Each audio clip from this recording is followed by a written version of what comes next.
যত কাণ্ড কাঠমান্ডুতে, যত কাণ্ড কাঠমান্ডুতে। নেপালের প্রধানমন্ত্রী বালেন্দ্র শাহ, জানেন, নতুন জেনজি প্রজন্মের নতুন প্রধানমন্ত্রী হয়েছেন। তো তিনি কিছু সিদ্ধান্ত নিয়েছেন, সিদ্ধান্তগুলো দেখতে পাচ্ছেন।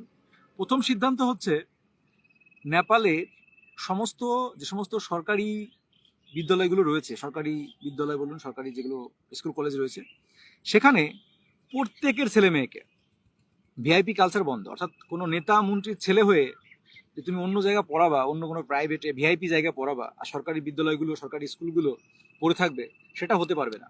এবার থেকে নেপালের যে সমস্ত বিদ্যালয়গুলো রয়েছে সেখানে সমস্ত শ্রেণীর রাজনৈতিক নেতা থেকে শুরু করে প্রত্যেকটা নেতাকেই সরকারি বিদ্যালয়ে পড়াতে হবে, সরকারি কর্মচারীদের।